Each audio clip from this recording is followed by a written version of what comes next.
Welcome to Heat Check, powered by Defunct.com. These are the highest selling vintage Levi's t-shirts over the last 3 years.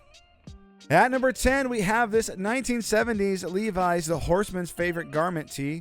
And you'll find on this list, all of these t-shirts are going to be from the 70s. Levi's kind of got into the t-shirt game around this time. There are some other cool vintage Levi's t-shirts, but none of them are as rare or as cool as the ones you're going to see on this list.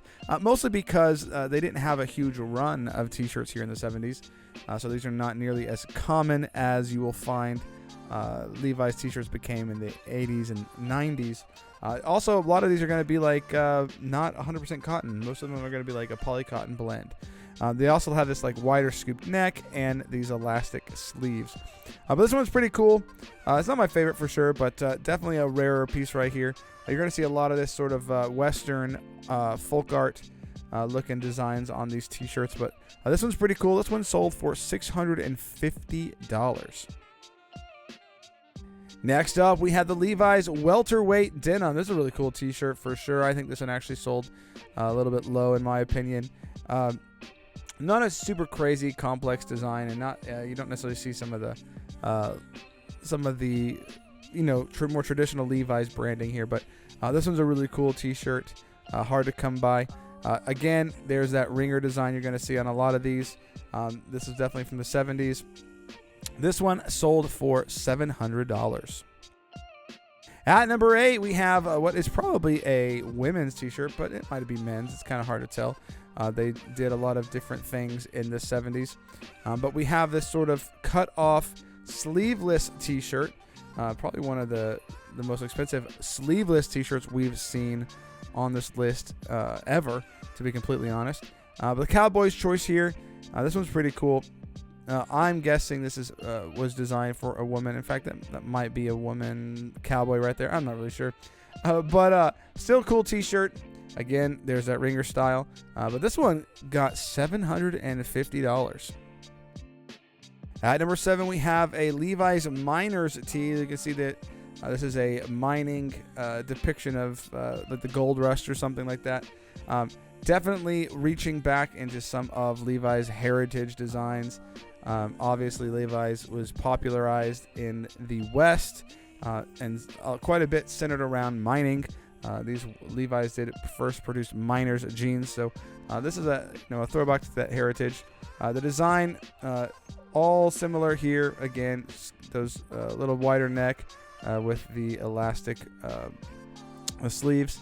This is a cool design. I actually think this is one of the cooler designs. I probably would have paid a little bit more for this, but this one sold for $800. Then at number 6, we have the first AOP we're going to see on this list, and this one's from the Fresh Produce line. Fresh Produce was a line that sort of came out of the Orange Tab line. It wasn't super popular in America. It was quite a bit more popular in Canada, but it was a fairly short-lived mid to late 70s Levi's line, and it featured a carrot on the Orange Tab versus the spelling of Levi's. It just had a carrot. So you will find those products and those tabs out there in the world. But this one is really cool. We have the AOP with all the fresh produce. Today's pick. This one's really cool. This particular one was a size XL, which is a good size to find it in, and it sold for $800. Then at number 5, a familiar t-shirt, because I sold this t-shirt. I was actually kind of surprised to see that this t-shirt was in the top 10 over the last 3 years. But I picked this t-shirt up from a guy in outside of Las Vegas who it was kind of a weird sort of, I would call it a back alley deal, but it wasn't in an alley. But it was in sort of an outskirt town of Las Vegas, and this guy had found our channel. Maybe he's still watching. If you're watching, congratulations. But he like had all this stuff from this old Western store, and I was out on the West Coast anyway, and so I drove up there, and I get there at like 9 at night because I've been driving or flying in and driving, and he says to meet him at like this like community center, like a YMCA sort of type thing. And I get there, and he and his girlfriend and some other lady had like taken all this stuff and like spread it out in this big like cafeteria area, and basically they just let me pick through it, and pretty crazy. I should have bought more. I was a little bit thrown off because there's like jewelry and cowboy hats and stuff I didn't really understand. But one of the things that was in there was this T-shirt, and I knew this T-shirt was definitely worth a bit of change. So I picked it up. I think I paid $1,000 all in for everything that I bought that evening, and I threw it in a car and then drove all the way back to Missouri. But this T-shirt I sold the day after Christmas. That was a nice little Christmas present for $855. Then at number 4, we have a Western scene again. We got some cowboys, with some dogs chasing a rabbit. This is very quintessential sort of Levi's Western promotional advertising art.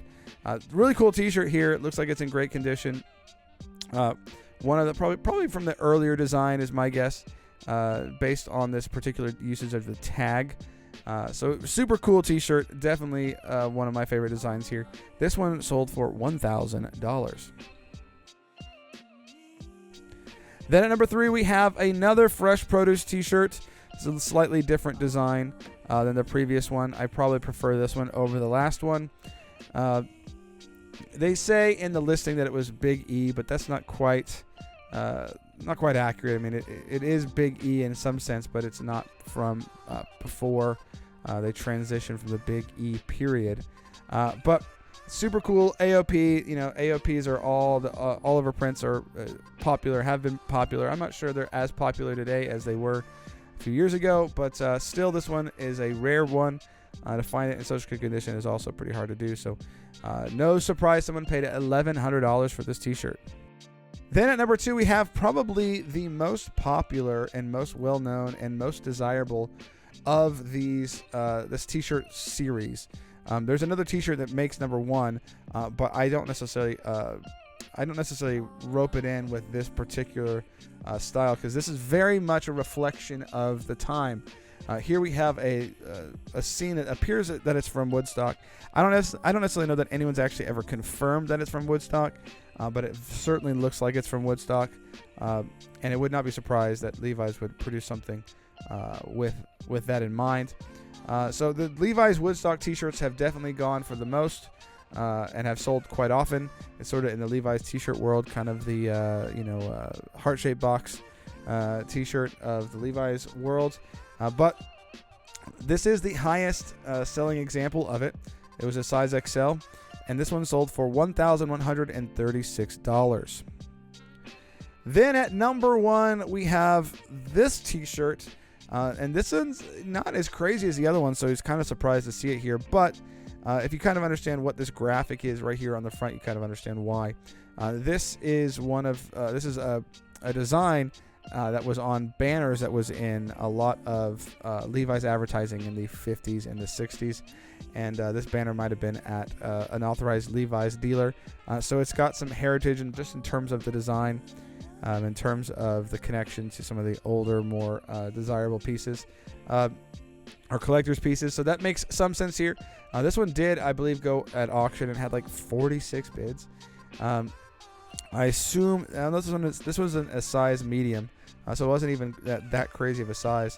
But this is probably going to a collector. It looks like it's in great condition. Maybe a little bit of discoloration down there towards the bottom. But this particular design has a lot of connection to Levi's history. So if you owned if you're a collector and you own the banner, you want to own the T-shirt. This one sold for $1,226 for the number 1 spot. Now, we do want to thank WeBuyOldJeans.com for the assist, helping us with some of the history on these things and helping us verify a few things. So we appreciate them. Go check them out if you have vintage denim to sell.